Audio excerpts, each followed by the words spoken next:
Bismillahirrahmanirrahim. Assalamualaikum warahmatullahi wabarakatuh. Waalaikumsalam warahmatullahi wabarakatuh. Alhamdulillahirabbil alamin. Wassalatu wassalamu ala asyrofil anbiya'i wal mursalin wa ala alihi wa ashabihi ajma'in. Puji syukur kehadirat Allah Subhanahu wa taala, Tuhan yang Maha Esa, karena kita sudah dipertemukan kembali dengan bulan yang penuh berkah ini. Bulan suci Ramadan yang tentunya sangat ditunggu-tunggu oleh seluruh umat Islam di seluruh penjuru. Salawat serta salam semoga tetap tercurahkan kepada junjungan kita Nabi besar Muhammad Sallallahu Alaihi Wasallam yang nantinya akan sangat kita tunggu syafaatnya di dunia. Nah, pada bulan Ramadan ini tentunya banyak sekali budaya maupun fenomena yang identik dan tentunya hanya muncul pada saat bulan Ramadan. Contohnya pada saat kita menyambut waktu untuk berbuka puasa ataupun setelah kita melaksanakan sahur, pasti banyak kegiatan-kegiatan yang kita laksanakan di situ. Selain itu, pada saat Idul Fitri pun kita juga ada saling bersilaturahmi antar keluarga maupun saudara masing-masing. Tidak hanya itu, pasti juga banyak bermunculan takjil-takjil maupun hidangan yang tentunya hanya dihidangkan maupun dijual pada saat bulan Ramadan. Kali ini bersama saya Ariska Novitasari ditemani dua narasumber hebat kita yang akan mengulas mengenai budaya dan fenomena Ramadan antar daerah, terutama dimulai dari budaya yang ada di daerah Boyolali, kemudian ada dari Klaten dan luar kota, yakni Kota Lampung. Dan tentunya nanti banyak sekali keragaman bulan Ramadan di sana. Dan otomatis nanti insya Allah podcastnya akan menambah wawasan kita semuanya mengenai bulan Ramadan antar daerah. Nah, langsung saja saya perkenalkan narasumber pertama kita, yakni Ibu Susuyanti. Beliau adalah guru hebat yang mengampu mapel sejarah Indonesia. Beliau asli dari Klaten dan beliau ini sudah berapa tahun Bu di SMK Negeri Sambi? 7 tahun Mbak Rizka. Sudah bergabung di SMK Negeri Sambi. Selamat sore Bu Yanti. Sore Mbak Rizka. Tambah cantik aja Mbak Rizka. Kemudian selanjutnya kita pindah ke narasumber kedua kita, guru yang tidak kalah hebatnya, guru yang sangat totalitas dan keren. Perkenalkan Ibu Yanti Itemasari SPD. Salam kenal untuk semuanya. Kita selamat sore. Selamat sore. Nah, kemudian Ibu Yanti ini beliau berasal dari Lampung dan sudah bergabung di SMK Negeri Sambi selama kurang lebih berapa tahun? Dari 2014 ya Mbak ya, berarti ini sudah masuk ke tahun ke-10 menuju 11 tahun. Prestasi yang sangat hebat ya, karena bergabung mulai dari sebelum sekolah ini menjadi SMK itu. Ya, pertama kali SMK, jadi 2014 pertama kali. Begini Bu, kita mau bahas dulu mengenai ada nggak sih tradisi-tradisi yang ada di daerah Klaten maupun di daerah Lampung yang khususnya dilakukan sebelum Ramadan. Contohnya nih kayak di Boyolali itu ternyata sebelum Ramadan itu ada tradisi yang nyadran ini merupakan tradisi sebenarnya bersih makam ya Bu ya. Kayak kegiatan bersih makam, kemudian dilanjutkan dengan tahlilan di situ, kemudian nanti menyantap makanan yang dibawa dari rumah, dan setelah itu nanti tradisinya itu setelah prosesinya itu selesai, kita nanti ada dari masyarakat umum itu yang saling berkunjung ke rumah satu dan lain. Yang terutama di situ nanti disediakan banyak sekali hidangan khas, hidangan tradisional khas Boyolali. Kalau di daerah Klaten maupun Lampung, kira-kira ada Silakan dulu nih. Saya dulu ya. Firman atau Kalau di Lampung sebenarnya ada, hampir sama dengan daerah Boyolali ya. Kalau nggak salah, kalau mandi bersama itu apa namanya? Padusan. Padusan. Ya. Di sini ada padusan. Nah, kalau di Lampung itu namanya Blangkihan. Blangkihan. Agak sulit nyebutnya karena aksara Lampung itu tidak ada huruf H. Adanya H Berarti K, kayak ini K ya. dan H. Jadi Hijaiyah ya, Bu, ya? bacanya Blangkihan. Blangkihan. Itu hampir sama dengan Padisan ya. Jadi itu merupakan filosofinya penyesucian diri. Kita membersihkan diri, mandi bersama masyarakat sambil berbaur.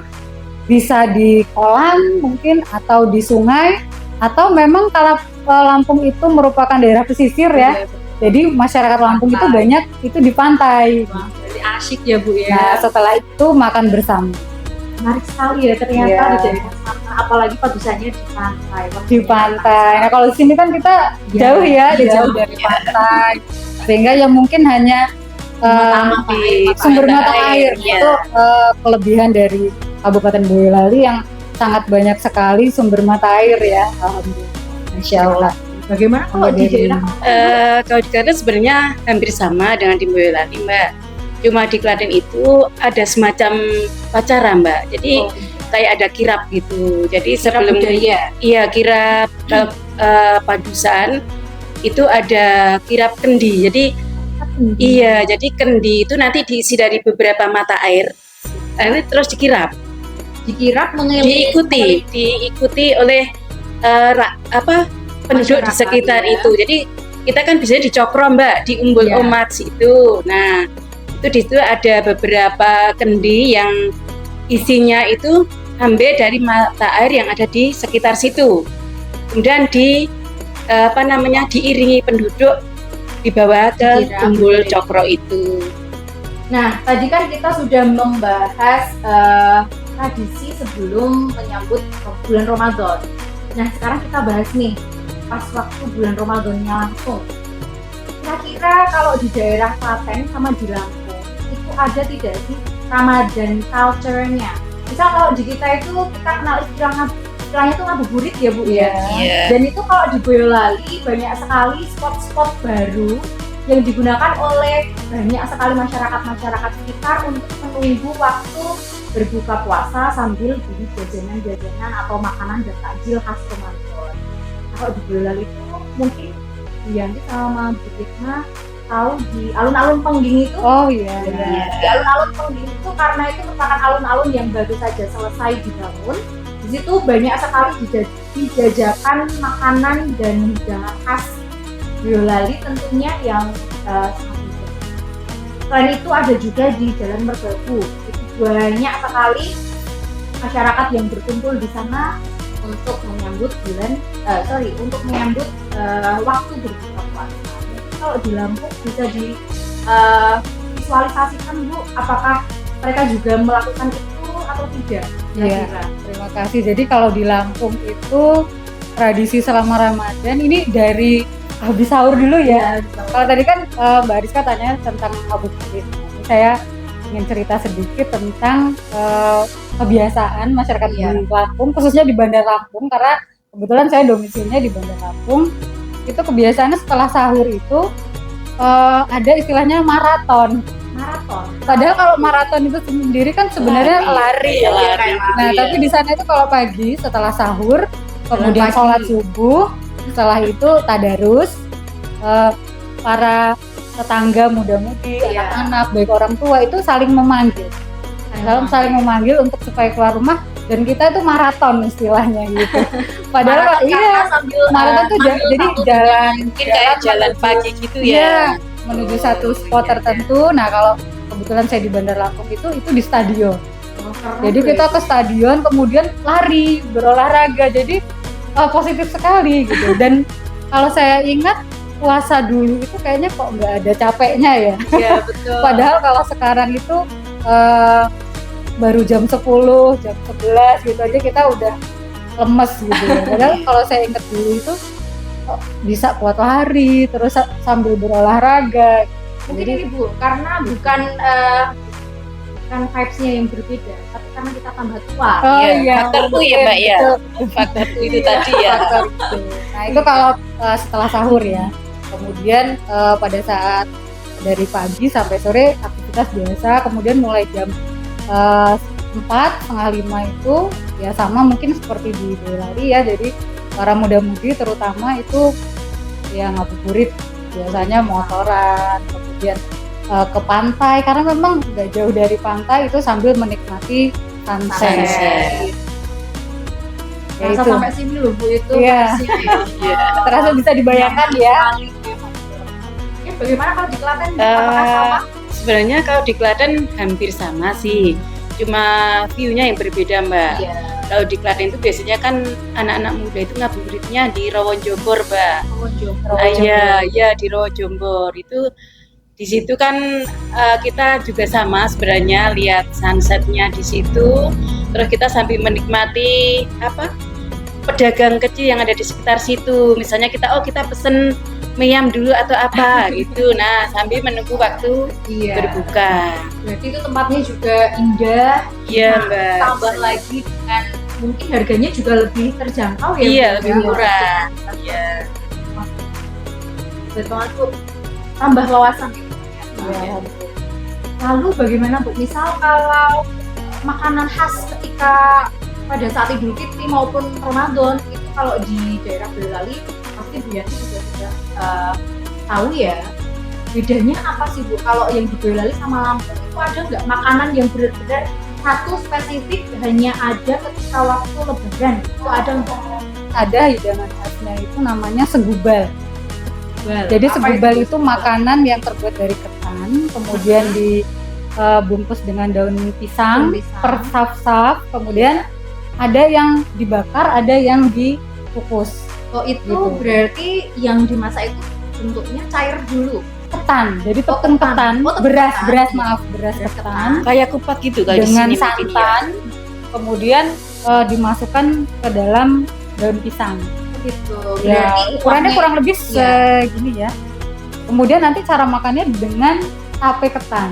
itu Gitu. ketan, Jadi versus di mix ketan dengan jadi di sana tuh ketan-ketanan itu juga. sangat Itu berarti apa kayak lukis itu ya? Kayak cara bikin lukis dulu, iya, baru hampir nanti mirip. makannya sama tape ketan. Iya, tapi kalau lukis kan satuan ya. Hmm. Kalau itu dalam satu gulung itu ada beberapa sub. Berarti nanti Iya, dipotong-potong ada gitu. segmen-segmen ya. Itu kan masing-masing bulatan itu dilapisi oleh satu helai daun pisang. Jadi tinggal nanti dan itu memang hanya ada di bulan Ramadan sampai Lebaran. Kelihatannya enak banget Bu. Kalau ada kuahnya nggak Bu itu? Oh nggak ada. Jadi hanya dimakan dengan tape ketan. Tape ketan. Oke. Kalau kue ada nggak Bu? Oh kue khusus itu di Lampung ya, Mm-mm. itu ada kue lapis legit. Mungkin di sini ada juga tapi beda Tapi ya. beda, Itu pasti beda originalnya. Jadi itu yang dibuat selama 8 jam atau orang lebih mengenalnya itu kue 8 jam. Kue 8 Karena jam. memang itu prosesnya menggunakan bahan tepung, telur, gula, dan itu harus selapis demi Dikukus. selapis. Berarti dikukus ya Bu ya? Bukan dikukus tapi dipanggang. Dan Dipanggang. kalau dulu kan pemanggangnya masih konvensional ya, jadi pakai kayu bakar. pakai api bawah dan api atas. Gitu. Berarti Jadi bentuknya benar-benar yang iya. gede itu ya. menggunakan arang. Jadi arang. Jadi bukan api kompor ya, tapi Bukan oven menggunakan berarti kayak bukan pakainya oven. arang. Iya, itu yang tradisional seperti itu. Sehingga aroma arangnya pun juga tercium. iya, di situ. sehingga memang lezat sekali. Sama Tapi itu karena terbuat satu layang itu paling tidak minimal 30 telur. Oh, harganya Iya. pasti mahal kok Bu itu. Harganya ya alhamdulillah sangat mahal. Berapa Bu? Di atas 200.000 itu 200.000. satu layang kurang lebih 20 kali 20 cm. Berarti Wow. worth it ya sama usaha. Dan makannya pun nggak bisa banyak-banyak ya karena potongannya kecil-kecil. Selain karena memang dia manis sekali dan enak kalau terlalu banyak juga kan kolesterolnya juga berbahaya khususnya untuk yang seperti saya dan Bu Yati yang sudah tidak muda. Kalau di Klaten Bu gimana? Kalau Klaten kan sebenarnya ini nggak beda jauh Mbak dengan Boyolali. Kita Jadi tetangganya, Bu, itu ya. tanggaan. Itu paling kalau lebaran ya opor sama kupat itu mesti ada itu. Terus Kalau di Klaten itu kenal sama apem loh Bu. ya itu Iya. kalau apem itu bukan pas lebaran Mbak biasanya. Berarti sepanjang tahun ada. Iya, kayak itu acara sendiri Mbak biasanya itu kan Yakawiyu. Jadi Ya kami. saparan itu. Oh sapar. Iya, kalau apem itu pas musim Yakawiyu itu setiap rumah itu biasanya buah. Ternyata dari hasil bincang-bincang kita tadi banyak sekali kita belajar bahasa-bahasa baru maupun istilah-istilah yang berkaitan dengan budaya maupun fenomena Ramadan dari antar daerah. Betul sekali. Jadi ya, tagline yang kita buat kali ini kan panen pahala.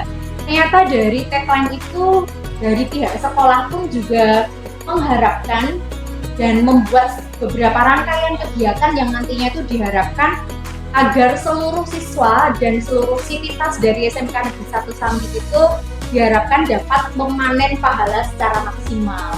Terbukti mulai dari kegiatan apa saja Bu yang kita sudah laksanakan beberapa hari Kemarin ini. tadarus ya Mbak ya. Iya, ada tadarus Al-Quran, Ada sholat duha, sholat duha bersama, kemudian pengajian, dan pengajian nuzul Al-Quran, dan satu lagi pembagian zakat zakat. fitrah bagi siswa dan masyarakat sekitar SMK Oh, ada satu lagi Mbak ketinggalan, bagi-bagi takjil. Oh, Ya, itu nggak ketinggalan ini. Keren kan? Jadi terima kasih bagi seluruh stakeholder dari SMK 1 Sambi yang sudah mendukung banyak sekali program-program kita yang otomatis diharapkannya berdampak positif ya, tidak hanya bagi anak-anak tapi juga bagi guru dan siswa.